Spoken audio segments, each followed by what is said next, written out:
Well, I think it just means that we need to start to understand those consumers a bit more and start working with where the hesitancy starts from.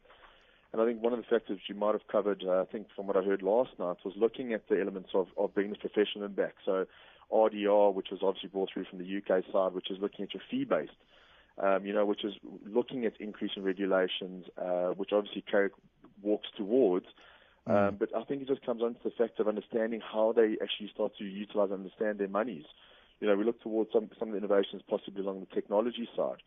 It's looking at the factors of how best we can utilize it.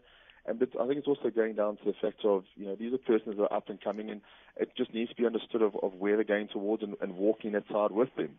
And I think technology is probably going to be one of those biggest factors, especially with the millennial type of customer, that it doesn't have to be, this archaic factor of sitting down, just discussing these factors and not delving into the depths of letting them understand, okay, this is where you should go and this is what is happening.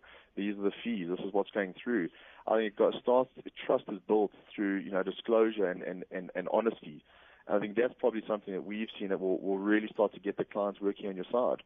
Because once you understand those shortcomings, I think that's where you can actually start to address those issues. If we look at the innovations that, Carrick looks across on particular investments and understanding what's across in the market, we are looking across in terms of incorporating investment solutions which do have predefined returns, which are also basically that come alongside with predefined downside protection.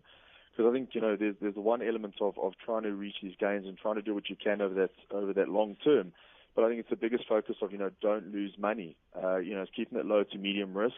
And then I think the big factor starts to look at, are we utilizing and engaging with our own active or our own investments on an active management level? I think that's one of the factors that I found is, people cross fingers and hope that everything's going to be okay by the time they get to 65, where, we engage with our clients utilizing the technology. And I think that's where, meeting with them constantly has become a bigger consideration, as well as the fact of, utilizing your tax efficiency. I think, if we look at the budget speech and planning, it's such a critical piece. And tax efficiency is, in my opinion, kind of one of the only guaranteed returns. And if you're not utilizing your tax allowances, well then, that's money that's being thrown away.